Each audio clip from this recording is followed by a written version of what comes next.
pumunta lang po ako doon sa mga kalaro ko. Nitang po ako ng kalaro ko. Umuwi po ako, nag-iiyakan na po. Okay lang ha. Ayaw ni mama ng ganyan ikaw. Bilang kuya, alam ko, gusto ni mama.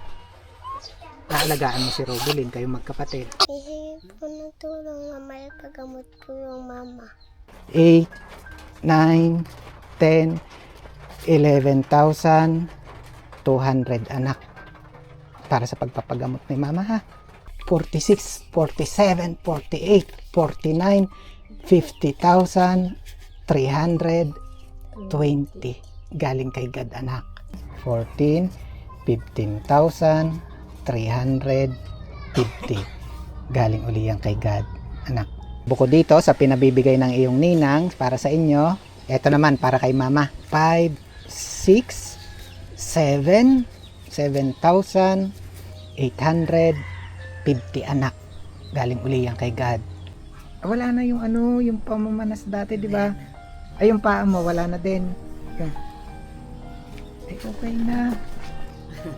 Sino yan? Sino yan? Ama, Ang mama ba yan?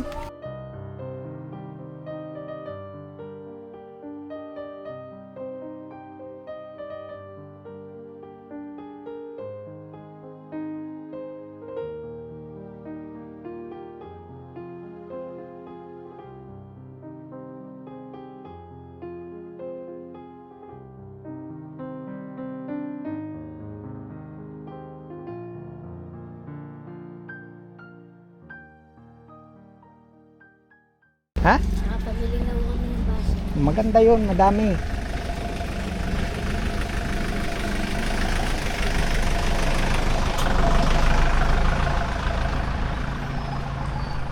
Medyo hindi po maganda yung next visit natin. Nabalitaan natin kahapon. Wala na si Ate Lynn. Tuloy muna po kami.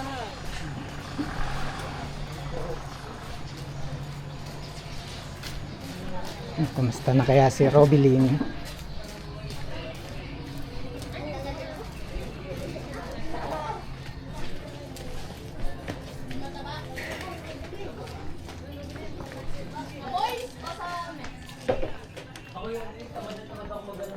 Kasama niya? Habang ako'y nalapit, kinikilabutan ako. Sino kasama niya?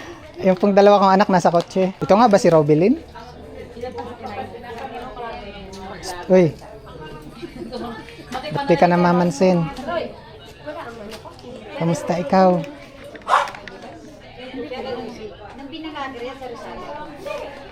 Okay. Sana si Sander. Sander daw. Sander. Ta, pasok. Pasok po. Ta, baby girl.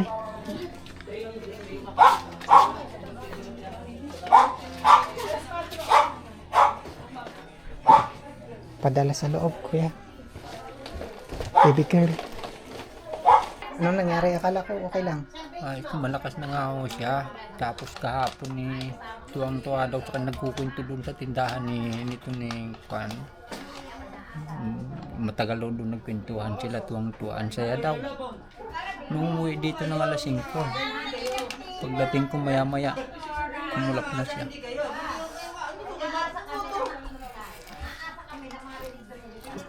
Bago ba nangyari yun? Wala siya idinadaing na masakit o kahit ano nararamdaman? Biglaan talaga. Bigla talaga siyang hindi daw siya makahinga. Tinatawag nandoon ako, tinawag ako, hindi na daw siya makahinga. So yun po, nangyari. Wala talaga, hindi ko na napigilan.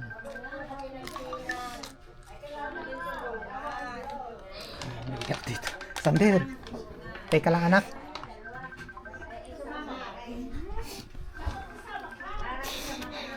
Sander.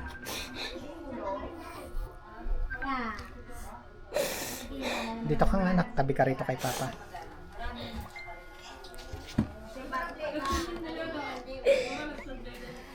Anak, okay lang si mama ha, Sander. Kumusta ikaw? Sorry ka, okay lang po.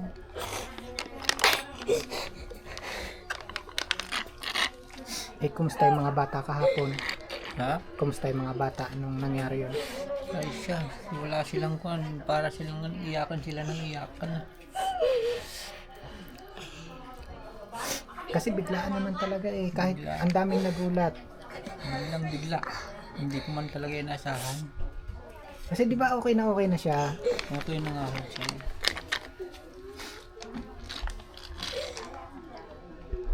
Pumasok na po ng kwarto si Ann. Parang ano, masyado dinidibdib ng bata. Nililibdib niya eh. Kumusta ikaw? Okay lang po. Namimiss mo si mama? Ano ba napansin mo kay mama? Bakit parang biglang nawala si mama? Hindi ko po alam. Pumunta lang po ako doon sa mga kalaro ko. Nitang po ako ng kalaro ko. Umuwi po ako, nag-iiyakan na po. Anong nakita mo? Na hindi na po makahinga si mama. Nakausap mo pa si mama bago siya nawala? Hindi na niya nakausap.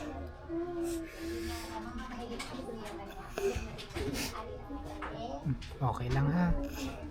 Si mama okay na ngayon. Wala na sakit na nararamdaman. Si Sandra talagang ganyan siya. Ngayon lang naman siya nag-iyak ng ganyan. Tsaka kahapon. Nung bagong lagot pa lang ang hininga. Grabe ang iniyak ng kahapon.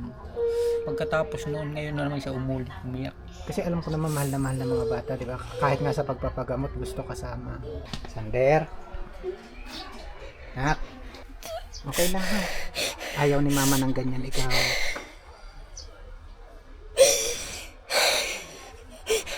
Malulungkot si mama pag nakitang ganyan ikaw. Isipin mo na lang, yung anak ang gusto ni Kad ha. Kasi doon, wala na sakit na mararamdaman si mama, di ba? Kaysa naman doon sa makikita natin lagi siya nahihirapan. Ha? At alam ko hindi gugustuhin ni mama na nakikita kayong ganyan ni Robelyn. Basta, tanda mo to anak ha. O, bilang kuya, alam ko gusto ni mama naalagaan mo si Robelyn, kayong magkapatid. Ha? Sige na, dito na ikaw. Mainit dyan. Okay na. Dito na kayo. Dito na kayo ni Robelyn.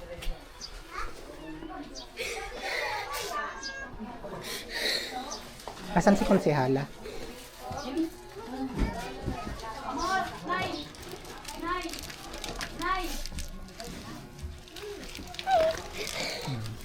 Patahan na si kuya. Sabi mo, huwag na umiyak.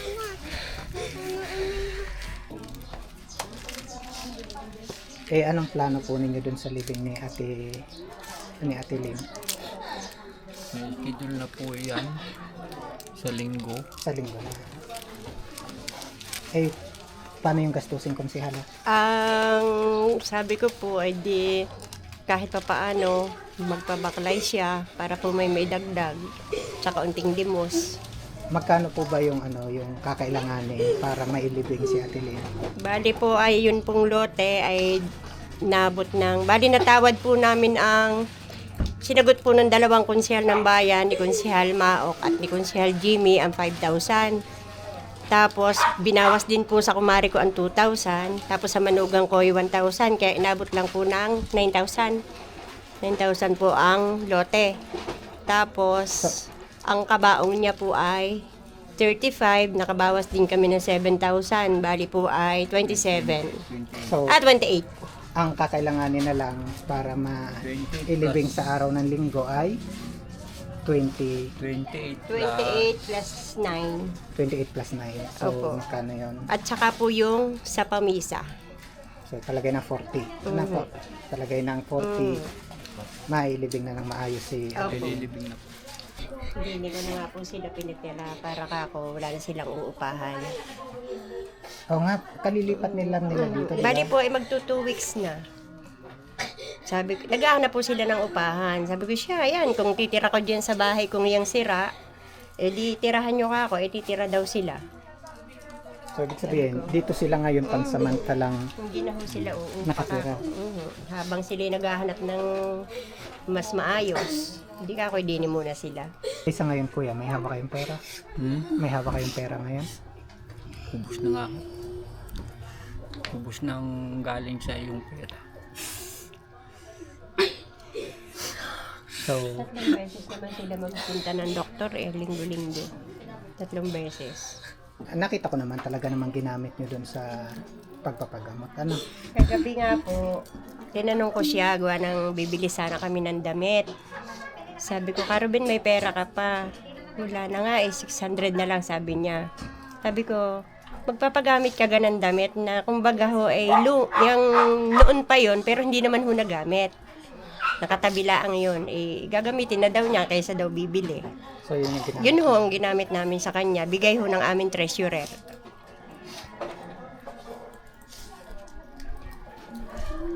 Kausapin mo si kuya para tumigil na ng pag-iyak. Sander, anak ha. Kailangan ka anak ni Robilin. Ha? Oh, lakasan ang loob. Kailangan anak ni Robilin yung kuya niya. Ha? Ayaw ni mama ng ganyan. Pansamantala kuya. Nak, ayan, pinabilang kayo ni Ninang ha. Yung daladala kanina. Sander, anak, harap ka dito. Diba? Yung daladala natin anak kanina. Pinabili yun ni Ninang para dito sa pangangailangan din sa lamay. Tapos, wala ka ng pera ka mo ngayon. Wala na. So, meron ding ipinaabot ang ninang para samantala magamit ninyo doon sa iba pang pangangailangan.